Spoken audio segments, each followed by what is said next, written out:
छोलिया हो या लोबिया, सफेद चने या काले चने, सब कुछ मजेदार बने।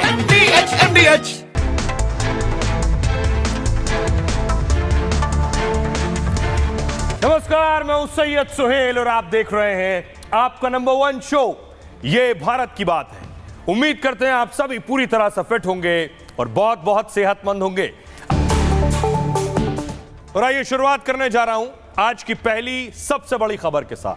और पहली बड़ी खबर है हिंदी को लेकर कुछ राज्यों में सियासतदान नफरत भर रहे हैं और हिंदी भाषी, हिंदी बोलने वालों के साथ बीच सड़क मारपीट हो रही है।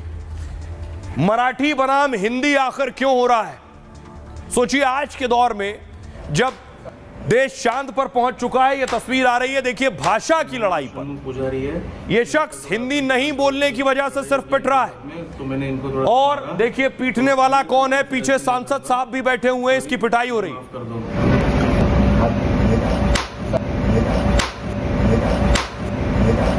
मेरा नाम षणमुख पुजारी है। मैंने कल थोड़ा अपने दुकान पे थोड़ा सा लड़ाई हो गया इनके साथ में, तो मैंने इनको थोड़ा सा मारा। तो आइंदा से मैंने ऐसे गलती नहीं करूंगा। सॉरी, मुझे माफ कर दो।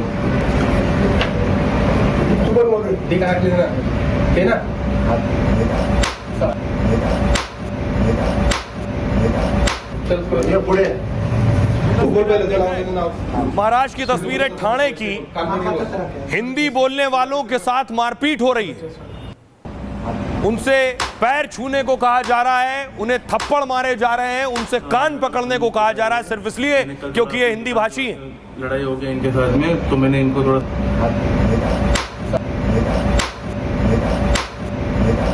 मेरा नाम षणमुख पुजारी है। मैंने कल थोड़ा अपने दुकान पे थोड़ा सा लड़ाई हो गया इनके साथ में, तो मैंने इनको थोड़ा सा मारा। तो आइंदा से मैंने ऐसे गलती नहीं करूंगा। सॉरी, मुझे माफ कर दो।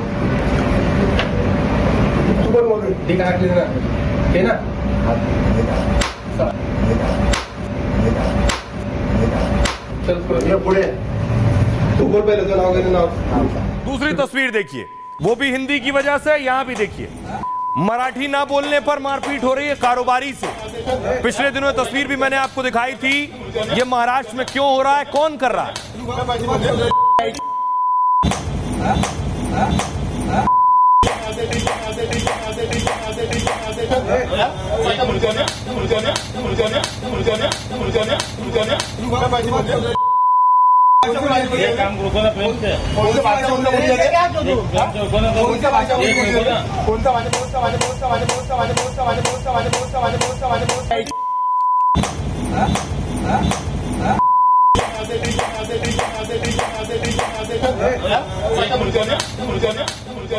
ये सिर्फ दो नहीं, तीसरी भी देखिए। ये भी मराठी भाषा पर मारपीट हो रही है। बैंक के अंदर ये मारपीट हो रही है, मराठी ना बोलने पर पीटा जा रहा है। आणि माय मराठीचा सुद्धा अपमान केलेला तू, हे गोष्ट लक्षात ठेव। पैसे लागणार आहे तुझे, माणसांविषयी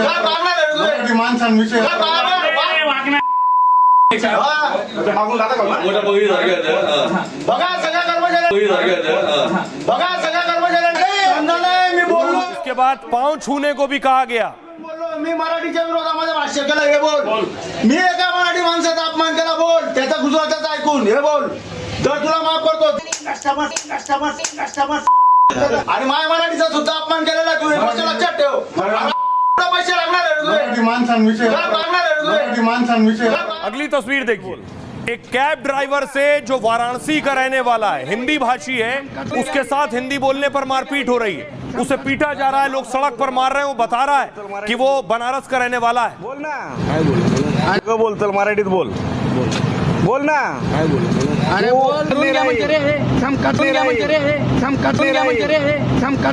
नाव सांग तुझं, नाव सांग। कुमार जायसवाल।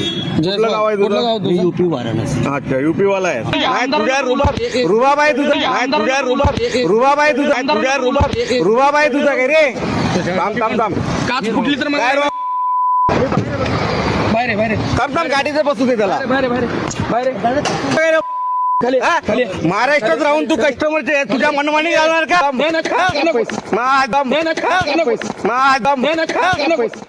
तो कैब ड्राइवर से आपने देखा, बनारस का रहने वाला, हिंदी बोलना उसकी गलती थी।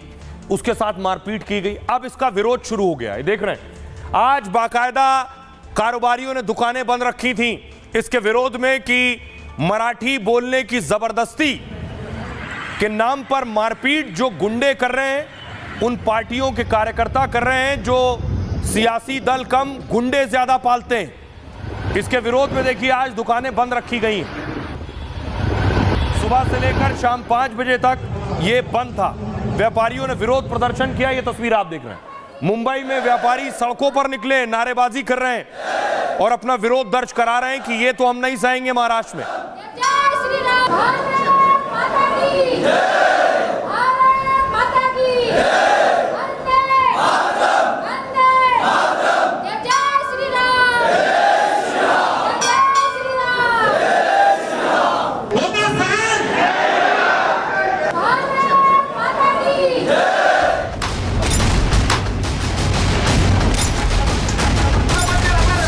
मराठी जबान ही चलेगी, कोई दूसरी जबान को यहाँ पर हमारे गलों पर नहीं थोपा जाएगा। तो महाराष्ट्र के मुख्यमंत्री को पीठ दिखाकर पीछे हटना पड़ा। जो मराठी नहीं बोलता उसको मारा नहीं जा सकता है। आप इस तरह से किसी को मार नहीं सकते हैं।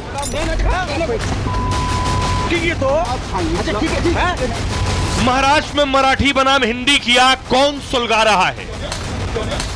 बीएमसी चुनाव से ठीक पहले कई जगहों से गुंडागर्दी की तस्वीरें सामने आई। उद्धव और राज ठाकरे के गुंडे सरेआम पिटाई करते दिख रहे हैं। आखिर हिंदी से इतनी नफरत क्यों? क्या मराठी वोटों का चक्कर है? उद्धव और राज 5 जुलाई को एक मंच पर आने वाले हैं। क्या सियासी फसल काटने के लिए उद्धव और राज के कार्यकर्ता बेगुनाहों के साथ मारपीट कर रहे हैं? देखिए, ये बात मैं स्पष्ट रूप से कहता हूं, महाराष्ट्र में मराठी के लिए आग्रह करना कोई गलत बात नहीं है, किंतु अगर उसके लिए कोई कानून हाथ में लेता है तो कानून उसके ऊपर कार्रवाई करेगा। महाराष्ट्र में मराठी तो बोलनी ही पड़ेगी। अगर मराठी नहीं आती है तो आपका ये एटीट्यूड नहीं चलेगा कि हम मराठी बोलेंगे नहीं। उनको मारपीट की है, बिल्कुल उनको एक ही संदेश देंगे कि कायदा आप हाथ में मत लीजिए। अब सोचिए जरा, इस देश में सबसे ज्यादा हिंदी बोलने वाले लोग हैं और हिंदी बोलने वाले लोग हैं जो हिंदी भाषी महाराष्ट्र में रह रहे हैं। उनके साथ ये नफरत के बीच कौन बो रहा है, क्यों बो रहा है? एक तस्वीर देखिए। ये महाराष्ट्र में उद्धव ठाकरे के नेताओं ने गुंडागर्दी की है। मराठी नहीं आने पर व्यापारियों से मारपीट की है। पूर्व सांसद पीछे बैठे हैं, राजन विचारे ने व्यापारियों को बुलाया, गैर मराठी व्यापारियों को अपने दफ्तर बुलाया। उद्धव के नेता ने पूछा, क्या तुम्हें मराठी आती है? कुछ दुकानदारों ने हां में जवाब दिया। इसके बावजूद अपने कार्यकर्ताओं से पिटाई करवाई, व्यापारियों को माफी मांगने के लिए मजबूर किया। मराठी लोगों के साथ इनका पहले विवाद हुआ, इसी को सुलझाने के लिए पूर्व सांसद ने इन्हें बुलाया और मराठी युवक के पैरों में गिरकर माफी भी मंगवाई है। सिर्फ मराठी में बातचीत करने पर जोर दिया है। अगली घटना देखिए। 2 दिन पहले राज ठाकरे के कार्यकर्ताओं ने यह गुंडागर्दी की। मीरा रोड इलाके में गुजराती व्यापारी के साथ मारपीट की। मराठी ना बोलने पर एमएनएस कार्यकर्ताओं ने पिटाई की। एमएनएस के गुंडों ने व्यापारी के साथ गाली गलौज भी की। दुकानदारों ने पूछा था मराठी बोलना क्यों जरूरी है। एमएनएस कार्यकर्ताओं ने कहा यह महाराष्ट्र है। इस मारपीट के विरोध में आज बंद बुलाया गया। मुंबई के मारवाड़ी संगठनों ने बंद का समर्थन किया। मीरा रोड में सुबह 11 बजे से शाम 5 बजे तक बंद रहा है इस घटना के बाद। आइए अब आपको सुनवाता हूं मैं उस व्यापारी कारोबारी को। सुनिए, जो गुजराती था, मराठी नहीं बोल रहा था, उसे पीटा गया। क्या कह रहा है?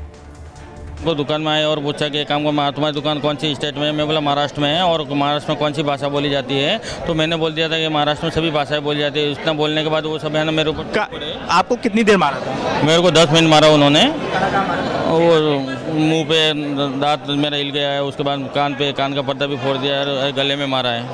हाँ, उसके बाद 10 मिनट मानते रहे। उसके बाद उनके ही सहयोग आते हैं, फिर बाद में 10 मिनट बाद मेरे को छुड़वाते हैं। और एक उस दिन जो पूरा घटना किया तो मैं उस दिन हताश हो गया था और मेरा एकदम पूरा अपमान कर दिया है। मैं आपके समाज के लोग आए हुए क्या बोल रहे हैं? हमारे समाज के लोग आए हुए बोलते हैं जो आपके साथ में वो गलत हुआ है और उसको उसी गलत हुआ उसको न्याय दिलाने के लिए हम लोग ये सब एकत्रित हुए। मेरा अब सोचिए जरा, हिंदी बोलने वालों के साथ मारपीट क्यों हो रही है, कौन कर रहा है मारपीट, और इस नई नफरत की सियासत के पीछे वजह क्या है?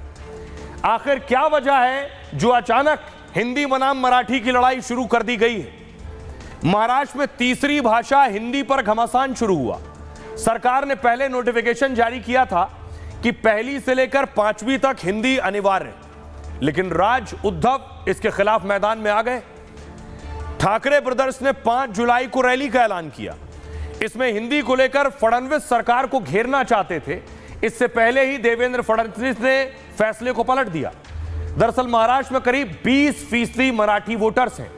मराठी वोटर को अपने पाले में करने की यह सियासत है कि किसी तरह हिंदी और मराठी के नाम पर नफरत बोई जाए और वो मराठी वोटर जो छिटक गया है वो वापस आए। ऐसी अटकलें कि राज उद्धव साथ साथ चुनाव लड़ सकते हैं।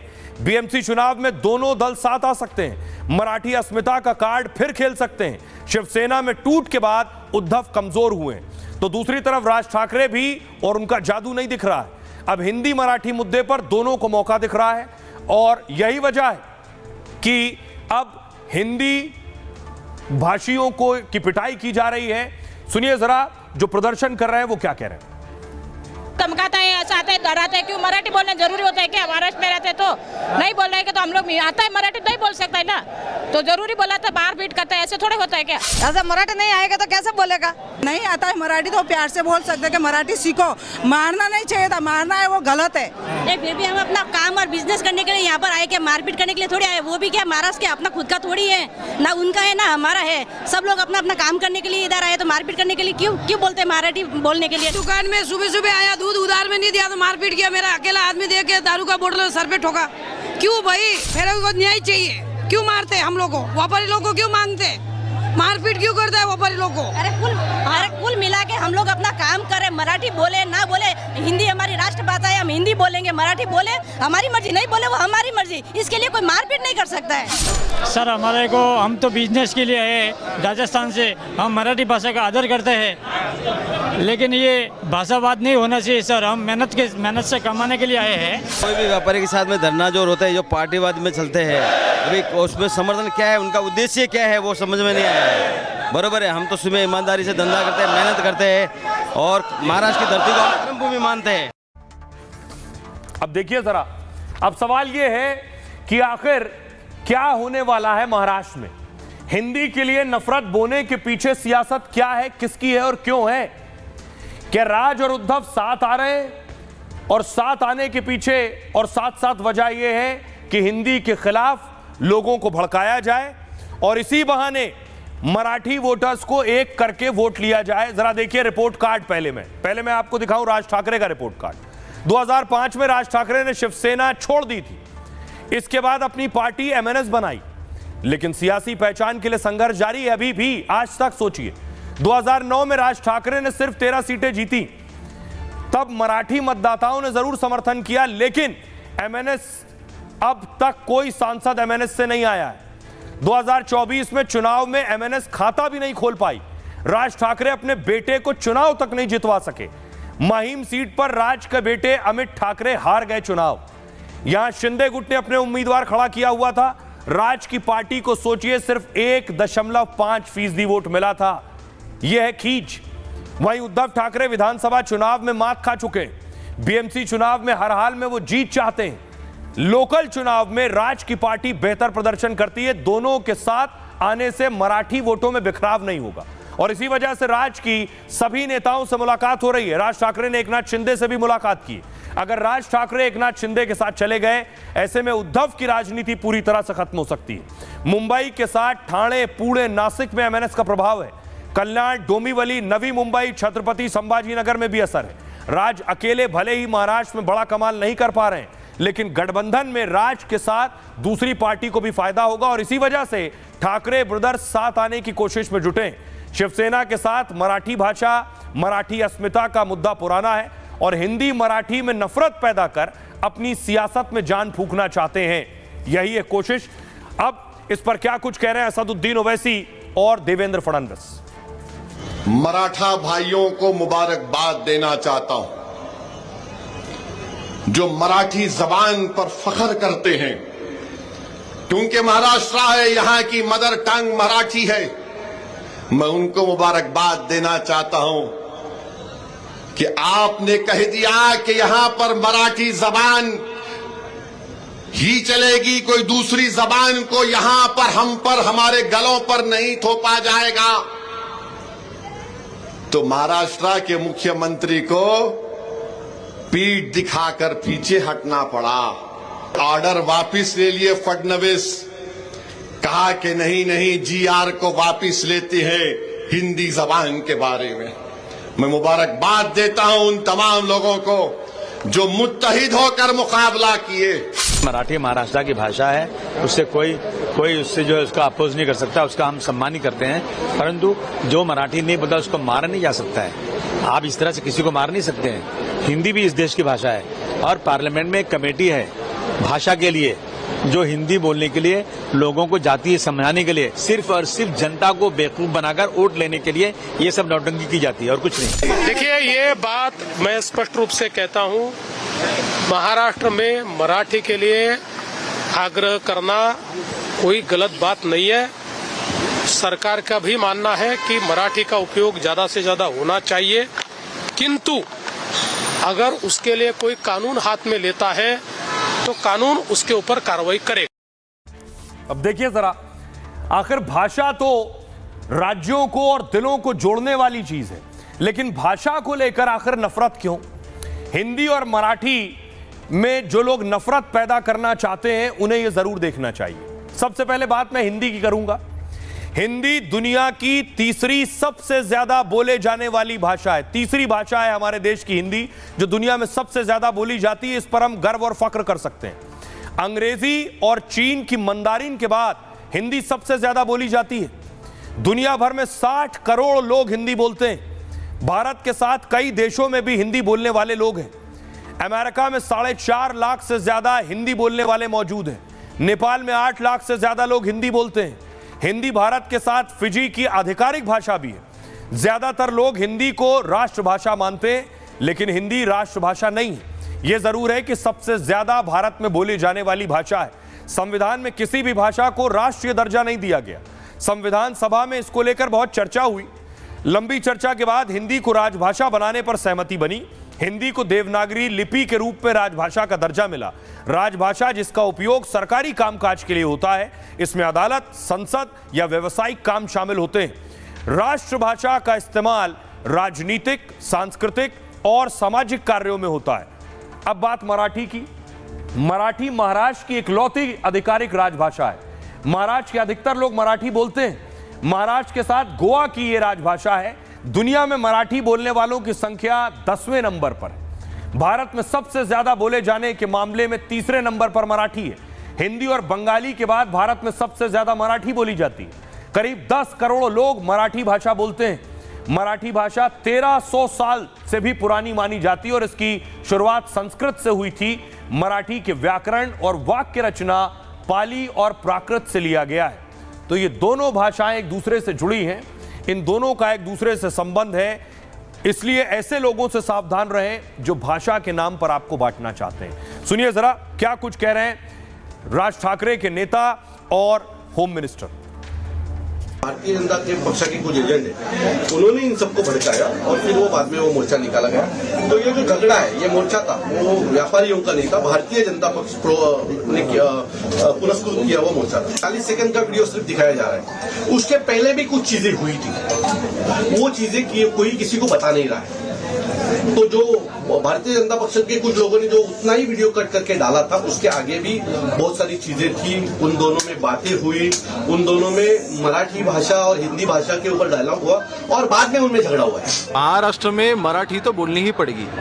अगर मराठी नहीं आती है तो आपका ये एटीट्यूड नहीं चलेगा कि हम मराठी बोलेंगे नहीं। हम कोशिश करेंगे ऐसा वो बता सकते हैं, बोल सकते हैं। तो मेरे ख्याल से देखिए, हमें किसी और लैंग्वेज का अपमान हमें करना नहीं है, लेकिन मराठी में अगर कोई महाराष्ट्र में कोई मराठी को डिसरिस्पेक्ट करता है तो बिल्कुल वहाँ पे हमारे कायदा हम लागू करेंगे, उसके ऊपर कार्रवाई करेंगे। जो भी है, जिन्होंने भी उनको मारपीट की है, बिल्कुल उनको एक ही संदेश देंगे कि कायदा आप हाथ में मत लीजिए। जो भी कंसर्न पर्सन की आप कंप्लेंट फाइल कीजिए, उसके अगेंस्ट कार्रवाई की जाएगी। तो सियासत कभी आपको भाषा के नाम पर लड़वाएगी, कभी जाति के नाम पर, तो कभी मजहब के नाम पर।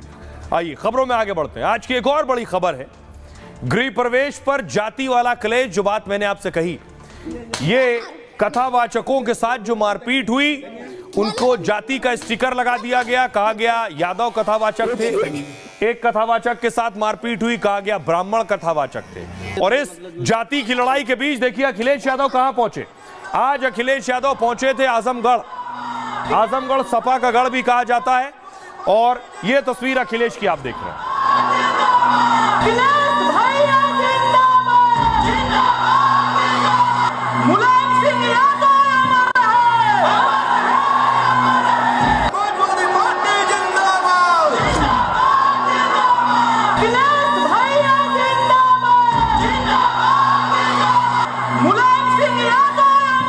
अखिलेश यादव आजमगढ़ पहुंचे, लेकिन ब्राह्मण समाज के लोग नाराज थे।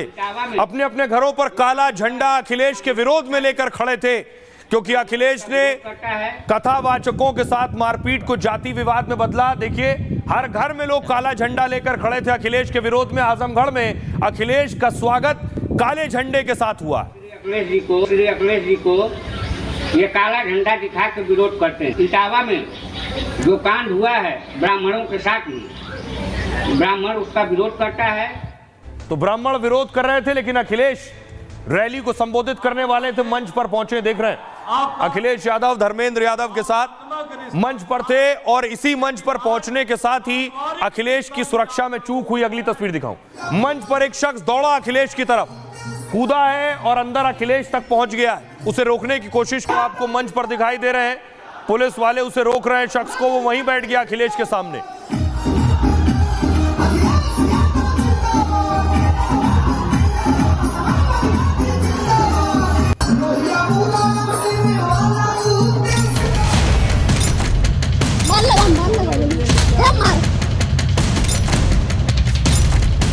गाजियाबाद से लेकर के गाजीपुर तक और सहारनपुर से लेकर के सोनभद्र तक केवल पीडीए, इंडिया गठबंधन और समाजवादी पार्टी दिखाई देगी। उससे बड़ी निंदा की बात यह है जो उस घटना में घी डाल रहे हैं। अखिलेश यादव जिस तरह की जातिवादी राजनीति कर रहे हैं, जातीय जहर घोलने का काम कर रहे हैं, निश्चित तौर पर अलग अलग जाति के लोग उनका विरोध तो करेंगे ही ना। अपने वोट बैंक के सगे हैं, वो किसी जाति के सगे नहीं है। कथावाचक की पिटाई से जो हंगामा शुरू हुआ था, वो जाति वाले भारी बवाल में बदल चुका है। और ये बवाल है कि आग की तरह फैलता ही जा रहा है। इस आग में घी डालने का काम अखिलेश यादव ने किया था, तो सबसे ज्यादा विरोध भी अखिलेश का ही हो रहा है। सैकड़ों ब्राह्मण काले झंडे दिखा रहे हैं, उनकी पूजा तक का बहिष्कार कर रहे हैं। अखिलेश यादव जी के बयान को किस तरीके से देखते हैं आप? अंडर टेबल 50 लाख अपनी बातें हैं, सबके अपने अपने विचार हैं। जो जैसा जाकी रही भावना जैसी प्रभु ने तो देखी थी। आगे यूपी से लेकर बिहार में चुनाव है, तो अखिलेश बयानों से अलग अलग तीर चलाने में लगे हैं। लेकिन कथा के नाम पर यादव ब्राह्मण में जिस विवाद को हवा दे दी है, उसका तूफान थमता नहीं दिख रहा। भाई हम तो 10 की 10 उंगली कह रहे हैं कि कथा हमारे यहाँ भी कर दो फ्री में। फ्री कथा कैसे हो सके? और इनको फ्री कथा करनी चाहिए। हमारा पार्टी का बन गया है, हम तो तैयार हैं। अब देखिए जरा, अखिलेश यादव गृह प्रवेश कर रहे थे और गृह प्रवेश यानी अखिलेश यादव ने आजमगढ़ में अपना एक घर बनाया। गृह प्रवेश में पूजा होनी थी, लेकिन कोई ब्राह्मण पंडित पहुंचा ही नहीं पूजा के लिए। अखिलेश बहुत देर अकेले इंतजार करते रहे। कथावाचक कांड पर अखिलेश के बयान से ब्राह्मण समाज बहुत गुस्से में। यूपी में ब्राह्मण अलग अलग तरीके से अखिलेश का विरोध कर रहे हैं। नए घर और दफ्तर के गृह प्रवेश के लिए अखिलेश आजमगढ़ आए, तो ब्राह्मण समाज के लोगों ने काले झंडे दिखाकर उनका विरोध किया और अखिलेश यादव पर ब्राह्मणों की छवि खराब करने का आरोप लगाया। ब्राह्मण समाज के लोगों ने कहा, इटावा की घटना पर पुलिस ने कार्रवाई की, फिर भी सपा अध्यक्ष ने पूरे ब्राह्मण समाज पर विवादित टिप्पणी की। गांव में सभी जातियों के लोग भाईचारे और सौहार्द के साथ रहते हैं, लेकिन अखिलेश के बयान से ब्राह्मण और यादव समाज में दूरी बढ़ी है। खबर है कि अखिलेश के बयान का काशी के पंडितों ने विरोध किया। अखिलेश चाहते थे कि काशी के पंडित आए, गृह प्रवेश में पूजा करें आकर, लेकिन अखिलेश के जाति वाले बयान से पंडित काफी नाराज हैं, इसलिए आजमगढ़ में गृह प्रवेश पूजा कराने से इनकार कर दिया। बहुत देर अखिलेश खाली बैठे रहे। बाद में अखिलेश ने आजमगढ़ के ही पुरोहितों से गृह प्रवेश की पूजा कराई। पूजा कराने वाले 2 पंडितों को छोड़कर कोई ब्राह्मण कार्यक्रम में नहीं आया, जबकि पहले सपा की तैयारी सभी जाति धर्म के लोगों को जमा करने की थी। गृह प्रवेश के बहाने अखिलेश आजमगढ़ से विशाल रैली की तैयारी में थे। उन्होंने रैली तो की, लेकिन जाति विवाद का असर भीड़ और बयान में साफ दिखाई दिया। सुनिए जरा अखिलेश यादव क्या कह रहे हैं और बीजेपी प्रवक्ता राकेश त्रिपाठी क्या कह रहे हैं। जो दिखाई दे रहा है मुझे, जो घबराहट दिखाई दे रही है मुझे बीजेपी की तरफ, जो बीजेपी की तरफ घबराहट दिखाई दे रही है, ये लग रहा है कि इस बार 27 में रिकॉर्ड बनने जा रहा है, रिकॉर्ड। ये पूर्वांचल का इलाका तो रिकॉर्ड बनाएगा ही बनाएगा।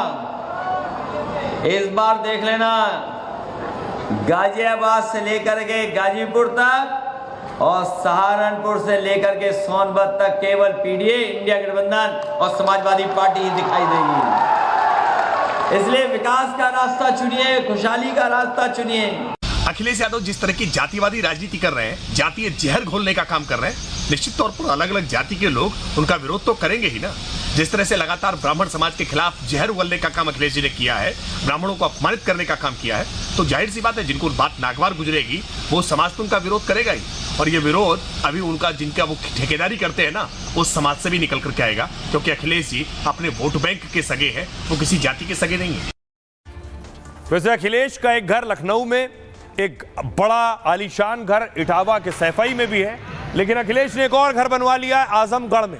ये उस घर की आप तस्वीर देख रहे हैं, ये भी आलीशान घर है अखिलेश का आजमगढ़ में, अभी बनकर तैयार हुआ है। इसी घर का गृह प्रवेश होना था, लेकिन सोचिए अखिलेश के पास कई घर हैं तो उन्होंने आजमगढ़ में घर क्यों बनवाया है। तो आइए मैं आपको वजह बताता हूं आजमगढ़ में अखिलेश ने घर क्यों बनवाया।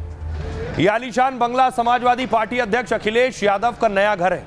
4,500 मीटर यानी 4 बीघा में बने घर में सारी आधुनिक सुख सुविधाएं हैं। 2 मंजिल वाले इस घर के ग्राउंड फ्लोर पर ऑफिस और मीटिंग हॉल है। पहली मंजिल पर अखिलेश के रहने और सोने के लिए खास कमरे बने। ये जगह एयरपोर्ट और मुख्य शहर से सिर्फ 7 किलोमीटर की दूरी पर है। अखिलेश ने 2021 में जमीन खरीदी थी और खास अंदाज में घर बनाने को कहा था।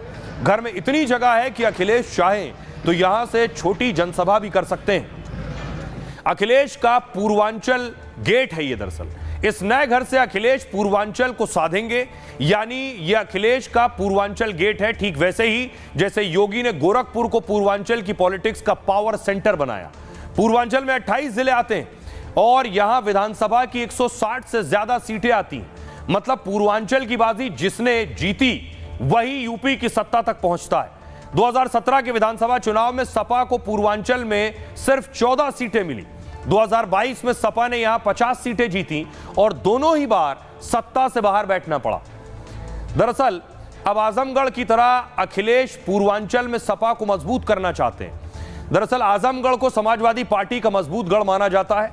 जिले की सभी 10 विधानसभा सीटों पर समाजवादी पार्टी का कब्जा है। लोकसभा में भी आजमगढ़ से समाजवादी पार्टी जीतती रही है। अखिलेश यादव इस घर को अपने पिता मुलायम सिंह यादव का सपना कहते हैं। मुलायम कहते थे इटावा हमारा दिल है तो आजमगढ़ इसकी धड़कन है। आइए अब आपको सुनवाता हूं, सुनिए जरा अखिलेश यादव इस नए घर पर क्या कह रहे हैं। भाई हम तो 10 की 10 उंगली कह रहे हैं कि कथा हमारे यहाँ भी कर दो फ्री में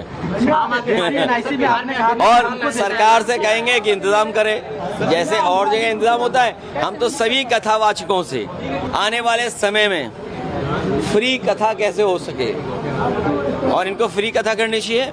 हमारा पार्टी कार्यालय बन गया है, हम तो तैयार हैं। तो सवाल ये नहीं है, हर जगह राजनीतिक लाभ लेना चाहते हैं। सवाल कथा का नहीं है हमारे पत्रकार साथी, आपकी छुट्टियां नहीं है। अगर छुट्टियां कट जाए तो कैसा महसूस करोगे आप। तो ये जो भावना है, ये जो इनका अलग तरह का मनु संविधान है, हम समाजवादी लोग मनु संविधान को कभी स्वीकार नहीं कर सकते। चोटी काटना ये भी निंदनीय है हमारे लिए। लेकिन दूसरी सबसे बड़ी बात हम इस पे ये कहना चाह रहे हैं, उससे बड़ी निंदा की बात ये है जो उस घटना में घी डाल रहे हैं।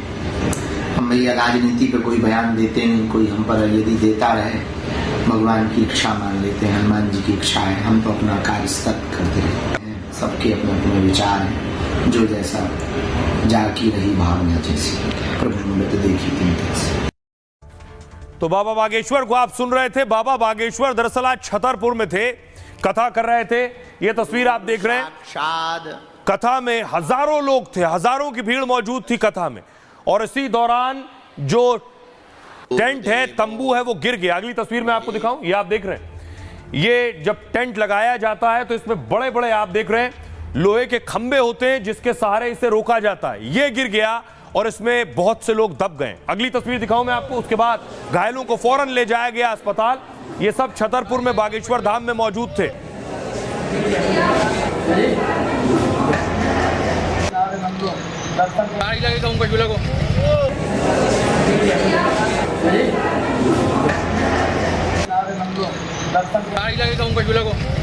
इस हादसे में कई लोग घायल बताए जा रहे हैं और एक की जान भी चली गई है। ये जो पंडाल गिरा है, क्या हुआ आखिर, पंडाल कैसे गिरा, ये मैं आपको बताता हूं। देखिए जरा, मध्य प्रदेश के बागेश्वर धाम में बड़ी तैयारी थी। और बड़ी तैयारी क्यों थी? क्योंकि 4 जुलाई यानी कि कल बागेश्वर, बाबा बागेश्वर धीरेन्द्र शास्त्री का जन्मदिन है। देश भर से लाखों भक्त बधाई देने आ रहे थे। धूमधाम से उनका जन्मदिन और उत्सव मनाया जाना था, लेकिन अचानक एक हादसे से पूरा कार्यक्रम टल गया। सुबह की आरती के बाद अचानक तेज बारिश शुरू हो गई, तो हजारों श्रद्धालु बचने के लिए पंडाल के नीचे जमा हो गए। पंडाल के ऊपर पानी जमा हो रहा था और नीचे धक्का मुक्की मची थी। पानी और भीड़ का दबाव बढ़ा तो पंडाल का एक टेंट अचानक गिर गया। टेंट में लोहे का एंगल लगा था जो एक भक्त के सिर पर गिरा। टेंट गिरने और इससे एक भक्त की मौत हो गई। उसके बाद अफरा तफरी मच गई। टेंट और भीड़ की चपेट में आने से 12 और लोग घायल हो गए। आरोप है कि भक्तों और आयोजकों ने हाथरस से सबक नहीं लिया। बाबा बागेश्वर ने अपील भी की थी कि भक्त जन्मदिन मनाने ना आए, जो जहां है वहीं पर रहे और धाम में आकर भीड़ ना बढ़ाएं। लेकिन इसके बाद भी 3 गुना ज्यादा भीड़ पहुंच गई वहां। अब बाबा ने खुद ऐलान कर दिया है कि वो कल अपना जन्मदिन नहीं मनाएंगे। बागेश्वर धाम में उत्सव जैसा कोई आयोजन नहीं होगा। आम दिनों की तरह सिर्फ कथा और दरबार लगेगा। सुनिए जरा, इस हादसे के बाद बाबा बागेश्वर खुद भी परेशान थे, क्या कह रहे हैं। कोई टीन सेट विन सेट नहीं गिरा। अत्यधिक पानी भरने के कारण पॉलीथिन वाला जो टेंट पीछे लगा था, जहां अब दरबार नहीं लगता, पहले लगता था, तो एक पाइप गिरने से 4-5 लोग बारिश से बचने के लिए उसके नीचे बैठे हुए थे। और एक अयोध्या के व्यक्ति जो वहाँ पर लेटे हुए थे, बरसात में भयंकर बारिश भी हो रही थी, फिर भी वहीं सो रहे थे बारिश से बचाव के लिए। उनको थोड़ा ज़्यादा चोट लगी, कि उनको बहुत ज़्यादा चोट लगी, तो शरीर नहीं रहा। तो हमको बहुत मन में दुख लगा। इसलिए आज के और कल के जितने सांस्कृतिक कार्यक्रम हैं, गाना बजाना वाले जितने कार्यक्रम हैं पूरे धाम पर और यहाँ पर, उन सब कार्यक्रमों को हम स्थगित कर रहे हैं। तो बाबा कल जन्मदिन नहीं मनाएंगे। बहरहाल खबरों में आगे बढ़ते हैं। आज की एक और बड़ी खबर है जिस पर कल से हंगामा हो रहा है। कांवड़ रूट पहचान के सबूत। कल एक खबर मैंने आपको बताई थी कि कांवड़ का जो रूट है, इस रूट पर बहुत से ऐसे ढाबे हैं जिस पर आरोप लगता है कि ढाबा का नाम है शिव ढाबा और उसे कोई मुसलमान चला रहा है। ढाबे का नाम है वैष्णव ढाबा, आरोप लगता है कि उसका भी मालिक कोई मुसलमान है। इसी तरह का एक ढाबा है पंडित जी वैष्णव ढाबा, नाम था पंडित जी वैष्णव ढाबा। उसके बाद इस पर बवाल ये शुरू हुआ। अगली तस्वीर में आपको दिखाऊं। कहा गया यहां जो एक काम करने वाला था वो था तजम्मुल, लेकिन वो अपना नाम गोपाल बता रहा था। उसके बाद लोग पहुंच गए और हंगामा शुरू किया।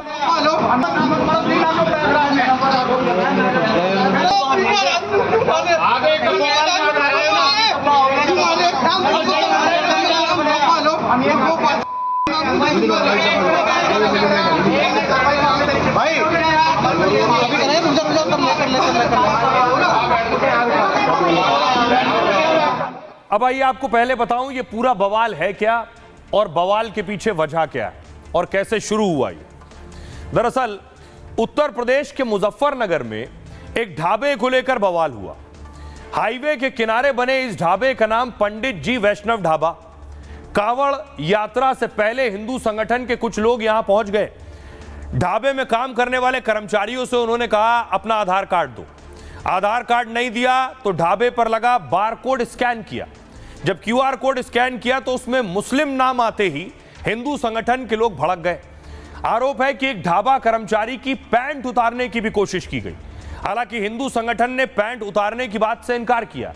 उनका आरोप है कि मुस्लिम पहचान बदलकर ढाबा चला रहे थे। सख्ती दिखाते हुए एक कर्मचारी से पूछा तो उसने अपना नाम गोपाल बताया, लेकिन बाद में उसका जो आधार कार्ड मिला उसमें उसका नाम तजम्मुल निकला। तजम्मुल ने कहा कि ढाबा चलाने वाले ने ही उसे ये नाम बोलने को कहा, यानी जो ढाबे का मालिक है उसी ने तजम्मुल को कहा कोई नाम पूछे तो बताना गोपाल।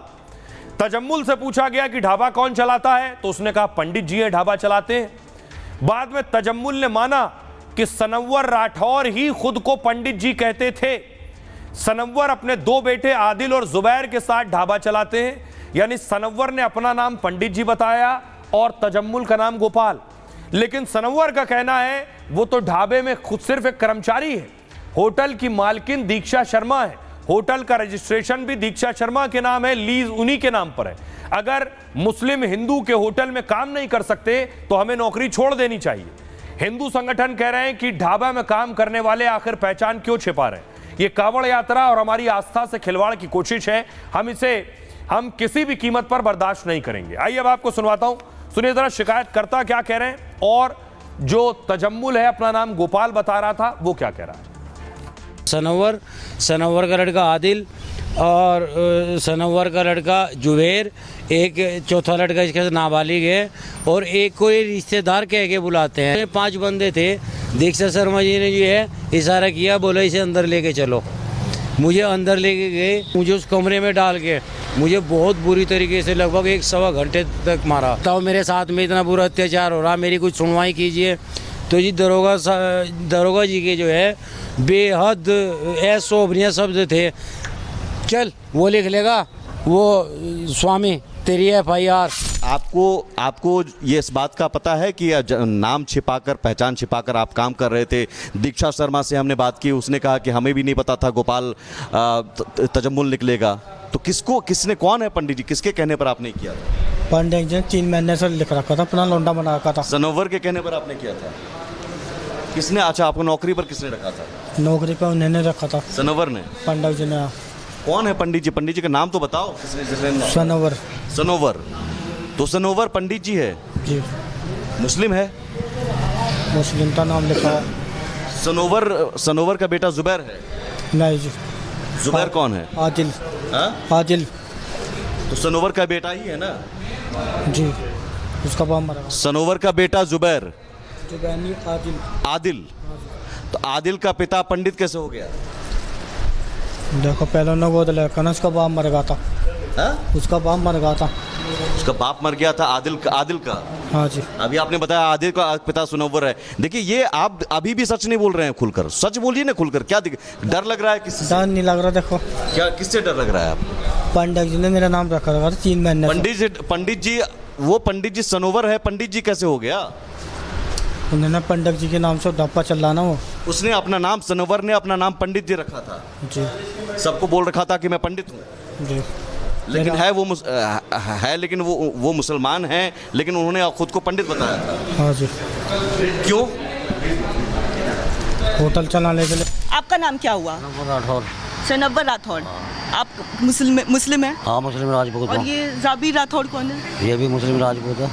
आपके लड़के हैं? हाँ, ये आपके लड़के। तो आप यहाँ पे बता रहे हैं कि इसका मालिक कौन है, ओनर कौन है? ओनर दीक्षा शर्मा है।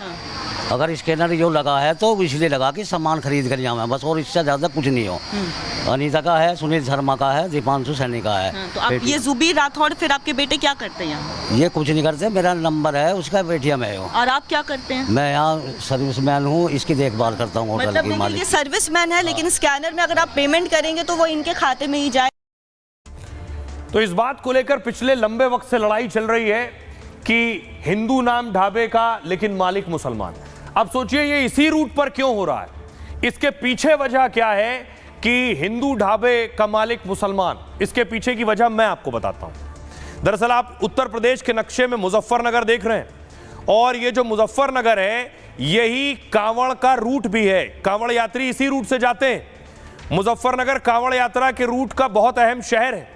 4 राज्यों के जो कांवड़िए हैं मुजफ्फरनगर से ही हरिद्वार जाते हैं। दिल्ली, हरियाणा, पंजाब, राजस्थान यहीं से सब जाते हैं। हरिद्वार जाने या आने से पहले मुजफ्फरनगर बड़ा पड़ाव है और कांवड़िए चाय नाश्ते के लिए हाईवे के किनारे ढाबों में जाते हैं, लेकिन कांवड़ यात्रा में वो खान पान में बहुत सावधानी बरतते हैं।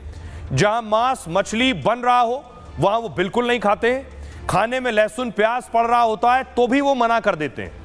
अगर धोखे से ऐसा हो जाता है तो वो यात्रा को अशुद्ध मानते हैं। एक होटल या ढाबे से अपनी आस्था को नुकसान समझते हैं। बहुत से कांवड़िए हिंदू नेम प्लेट देखकर ही ढाबे में जाते हैं। उन्हें यह भरोसा होता है कि हिंदू उनकी आस्था का सम्मान करेंगे और कांवड़ यात्रा को अपवित्र करने वाला भोजन पानी नहीं देंगे। मुस्लिम अगर मालिक है तो उन्हें दिक्कत, मुसलमानों से दिक्कत नहीं है, लेकिन उन्हें परहेज है मांसाहारी से कि कहीं वहां मांस ना बन रहा हो। उनकी यात्रा का आस्था का मकसद ही खत्म और अपवित्र हो जाए अगर वो मांसाहारी खा लें या उससे जुड़े हुए बर्तन में खा लें। शक रहता है कि सात्विक और शुद्धता रहेगी या नहीं। मुस्लिम समुदाय के ज्यादातर लोग भी कांवड़ यात्रा का सम्मान करते हैं। कई जगह आपने देखा होगा कांवड़ियों पर फूल बरसाते हैं, टेंट लगाकर सेवा भी करते हैं, लेकिन नेम प्लेट वाले नियम से उनकी रोजी रोटी खतरे में पड़ जाती है। यह भी सच है। सावन में कांवड़िए और बहुत से लोग ऐसे ढाबों में नहीं जाते हैं। उन्हें आसान विकल्प यही लगता है कि ढाबे का नाम हिंदू नाम रख लें। कोशिश आस्था का अपमान उनका भी नहीं है, मकसद है कमाई का जरिया कि कमाई नहीं रुकनी चाहिए। अब सुनिए जरा इस पर साजिद रशीदी और बाकी सियासतदान क्या कह रहे हैं। सवाल ये है कि जब ये दीक्षा शर्मा, सुनील शर्मा, धर्मेंद्र शर्मा ये मालिक और ये मैनेजर हैं, तो फिर मुसलमान नाम छुपाकर कैसे ढाबा चला रहा है? एक लड़के का नाम सामने आ रहा है जिसका नाम है तजम्मुल।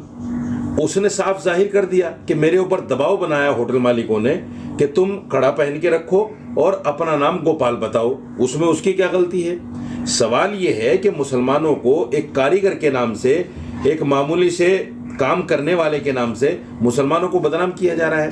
हमने ये कहा कि भारतीय जनता पार्टी और आतंकवादी दोनों एक ही सोच रखते हैं और वो सोच ये है कि धर्म और जाति पूछ करके हमला कर रहे हैं। अलग अलग धर्मों की अलग अलग व्यवस्था है तो अपना कहीं विवाद न हो इस नाते वो है। जैसे एक ढाबे पर अभी पिछले कुछ ही दिनों विवाद हुआ था, आपने देखा। तो इस तरह के विवाद न हो, जब कोई बात होती है उससे निजात दिलाने के लिए व्यवस्था बनाई जाती है। कांवड़ यात्रा सकुशल संपन्न हो, यह हमारी जिम्मेदारी है। इसके अलावा समाजवादी पार्टी के नेता जिस ढंग से कांवड़ यात्रियों को तरह तरह के अनर्गल आरोप दे रहे हैं, प्रदेश की जनता कभी स्वीकार नहीं करेगी और समय आने पर इसका जवाब मिलेगा। और प्रदेश को दंगों की आग में समाजवादी पार्टी हमेशा झोंकना चाहती है और प्रदेश के लोग इनकी तुष्टीकरण की राजनीति को समझ चुके हैं। और ये खबरों में आगे बढ़ते हैं। आज की एक और बड़ी खबर है। प्रधानमंत्री नरेंद्र मोदी विदेश दौरे पर हैं, 5 देशों के दौरे पर हैं। 8 दिवसीय दौरा है। प्रधानमंत्री नरेंद्र मोदी घाना में थे और अब तक 24, जी हां, सर्वोच्च सम्मान से प्रधानमंत्री नरेंद्र मोदी को नवाजा गया। घाना का सर्वोच्च सम्मान पीएम मोदी को दिया गया। सोचिए, अब तक 24 देशों ने प्रधानमंत्री मोदी को सर्वोच्च सम्मान से नवाजा है।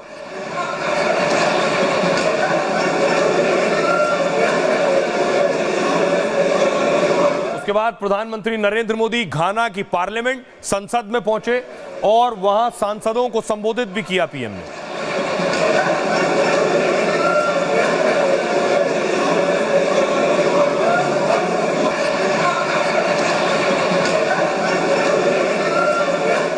और उसके बाद प्रधानमंत्री जब विदेश दौरे पर जाते हैं, वहां जो भारतीय रहते हैं उनसे जरूर मिलते हैं। प्रधानमंत्री नरेंद्र मोदी भारतीयों के बीच पहुंचे और भारतीय बेहद खुश पीएम मोदी को अपने नजदीक पाकर।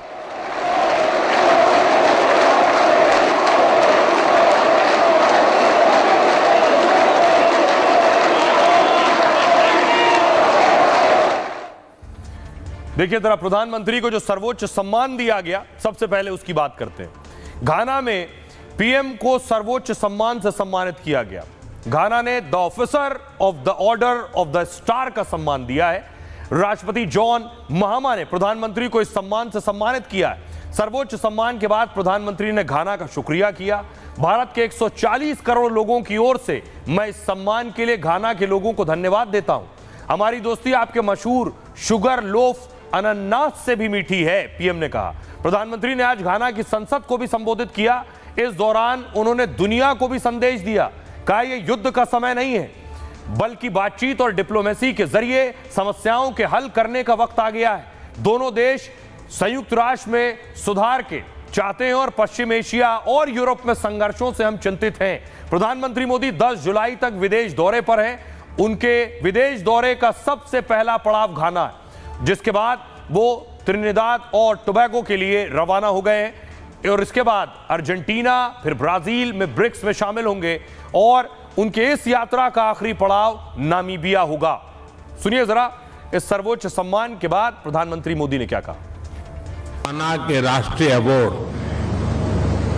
The officer of the order of the star of घाना से सम्मानित किया जाना मेरे लिए अत्यंत गर्व और सम्मान की बात है। मैं राष्ट्रपति महामा जी, घाना सरकार और घाना के लोगों का हृदय से आभार प्रकट करता हूं। हमारे लिए लोकतंत्र एक सिस्टम नहीं बल्कि संस्कार है। हजारों वर्षों से लोकतंत्र ने भारतीय समाज को निरंतर गति दी है। और आइए अब आपको बताऊं प्रधानमंत्री मोदी जिस घाना में गए थे वहां के बारे में आपको बताऊं। एक उसकी बड़ी चीज ये तस्वीर जो आप देख रहे हैं, घाना में जब लोगों की मौत हो जाती है तो उन्हें अलग अलग तरह के ये ताबूत आप देख रहे हैं, कॉफिन, इस तरह के ताबूतों में दफनाया जाता है। पीएम मोदी घाना से रवाना हुए दूसरे देश के लिए। पीएम मोदी दरअसल घाना यात्रा पहुंचे और इससे पहले प्रधानमंत्री पीवी नरसिम्हा राव यहां आए थे। पीवी नरसिम्हा राव ने 3 दशक पहले घाना का दौरा किया था और इसलिए प्रधानमंत्री मोदी का घाना में जबरदस्त स्वागत किया गया। 21 तोपों की सलामी दी गई, उन्हें गार्ड ऑफ ऑनर भी दिया गया। घाना पश्चिम अफ्रीका का एक बड़ा देश है। घाना की आबादी करीब 3.5 करोड़ है। 75% आबादी ईसाई है जबकि 16% मुस्लिम है। ब्रिटिश शासन के दौरान इसे गोल्ड कोस्ट कहते थे। घाना दुनिया का 7वां बड़ा सोने का उत्पादक देश है। ब्रिटेन से आजाद होने वाला पहला अफ्रीकी देश भी है। घाना में अंतिम संस्कार में डिजाइनर ताबूत बनाए जाते हैं। घाना में मौत पर जश्न मनाने की परंपरा है और खासतौर से गा समुदाय के लोग मौत पर जश्न मनाते हैं, इसलिए अंतिम संस्कार के लिए डिजाइनर ताबूत यहां बनाए जाते हैं। इन ताबूतों को फैंटेसी कॉफिन्स कहा जाता है। ये मृतक व्यक्ति के पेशे, शौक, पसंद या जीवन से जुड़ी चीजों के आकार में बनाए जाते हैं। यहां जीवन और मृत्यु को एक चक्र के रूप में देखा जाता है। जैसे घाना में एक पुजारी और मछुआरे को 2009 में नीले रंग की एक बड़ी केतली के अंदर दफनाया गया क्योंकि दोनों को केतली काफी पसंद थी, दोनों चाय के शौकीन थे। यहां एक शख्स को शेर के आकार के ताबूत में दफनाया गया क्योंकि जिसे दफनाया गया था वो एक मिलिट्री ऑफिसर था जिसने देश की सुरक्षा के लिए काफी काम किया था। 2019 में घाना के ग्रेटर एक्रो में एक अनानास बेचने वाले को अनानास के आकार के ताबूत में उसकी कब्र में ले जाया गया। ग्रेटर एक्रो में एक चीफ के लिए वेल शार्क जैसा ताबूत बनाया गया था और सबसे बड़ी और ताकतवर शार्क होने के चलते वेल शार्क को शुभ माना जाता है। रेलवे कंपनी के कर्मचारी की मौत पर उसके लिए रेल इंजन जैसा ताबूत बनाया गया था। घाना में ताबूत के साथ डांस करने की भी परंपरा है जिसकी शुरुआत अंतिम संस्कार करवाने वाले बेंजामिन एडू ने की थी। 2017 में एक परिवार ने अपने रिश्तेदार की मौत पर ताबूत डांसर्स बुलाए थे। आइए अब आपको दिखाता हूं प्रधानमंत्री नरेंद्र मोदी घाना से रवाना हो गए त्रिनिदाद के लिए। तस्वीर आप देख रहे हैं, त्रिनिदाद और टोबैगो रवाना हुए पीएम मोदी, उसके बाद अर्जेंटीना भी जाएंगे।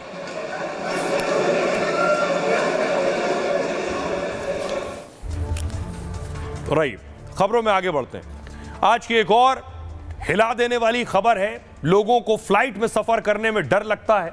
एक खबर आई, हवा में लटका विमान का विंडो यानी खिड़की। तस्वीर में आपको दिखाऊं, स्पाइस जेट का विमान था।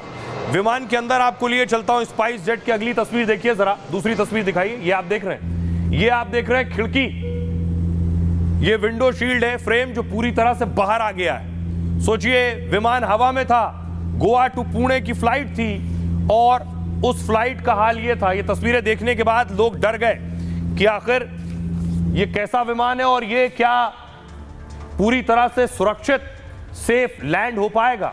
देखिए जरा हुआ क्या, पहले मैं आपको बताऊं।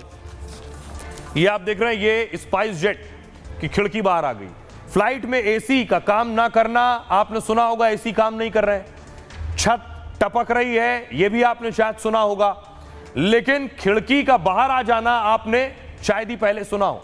गोवा से पुणे आ रही स्पाइस जेट में ऐसा देखने को मिला और स्पाइस जेट के इस विमान में खिड़की का फ्रेम बाहर आ गया।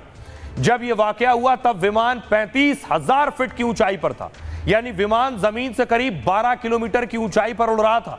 विमान की खिड़की बाहर आते ही फ्लाइट के यात्रियों में हड़कंप मच गया कि यह क्या हो गया, जिसके बाद क्रू मेंबर ने पैसेंजर्स को समझाकर किसी तरह मामला शांत कराया। दहशत के बीच ही विमान के यात्रियों ने पुणे तक का सफर पूरा किया और हैरानी की बात है कि स्पाइस जेट ने पुणे में भी इसकी अनदेखी की।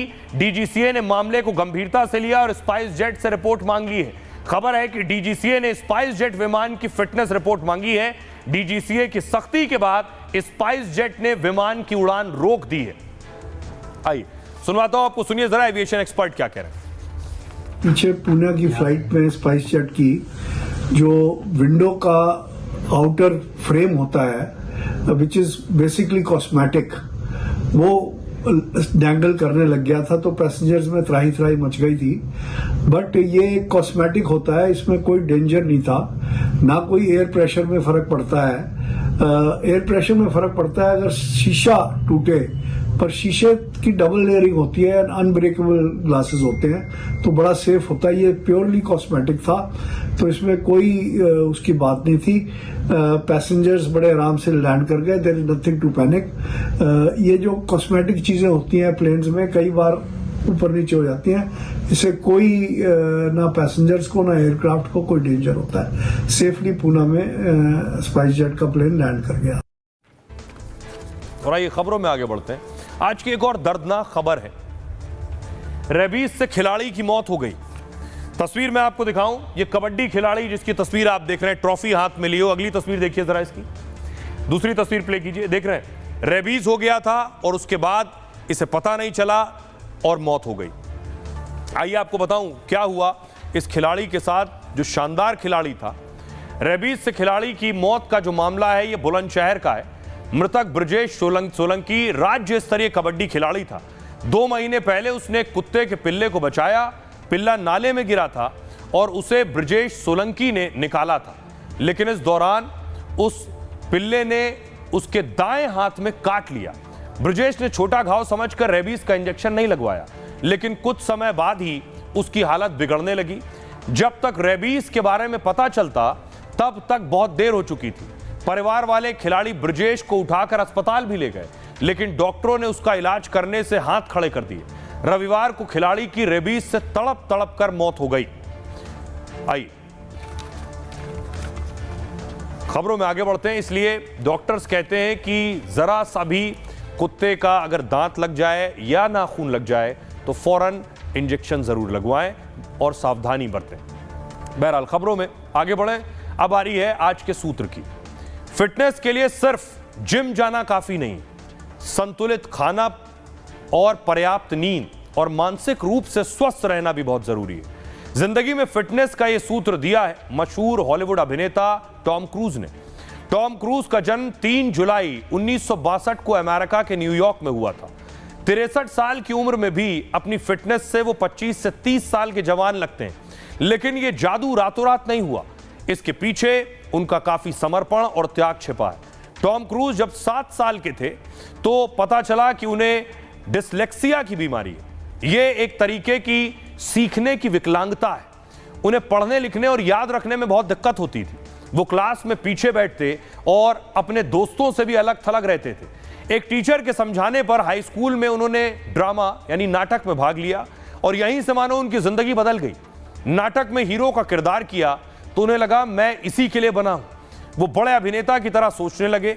फिर एक्टिंग और फिटनेस के लिए जी तोड़ मेहनत शुरू कर दी। रोज सुबह 5:30 बजे जिम पहुंच जाते और एकदम समय पर फिल्म के सेट पर पहुंचते। टॉम क्रूज अपनी हर फिल्म के स्टंट खुद करते और इसके लिए वो सालों तक ट्रेनिंग करते। कभी वो बाइक को चट्टान से उड़ाकर स्काई डाइविंग करते तो कभी बुर्ज खलीफा और हेलीकॉप्टर के ऊपर से छलांग लगाते। कभी गरीबी में बचपन गुजारने वाले टॉम क्रूज आज 8,000 करोड़ की संपत्ति के मालिक हैं। फिटनेस, स्टंट और एक्टिंग में उनका जुनून एक मिसाल और लोगों के लिए सीख है। उनका सूत्र है, फिटनेस हो या कोई भी काम, परफेक्ट होने के 2 ही तरीके हैं। पहला अथक प्रैक्टिस, दूसरा समय की पाबंदी। बहरहाल ये भारत की बात है में इतना ही। आप अपना और अपनों का बहुत बहुत ख्याल रखिए। रुक रहे हैं एक छोटे से ब्रेक के लिए।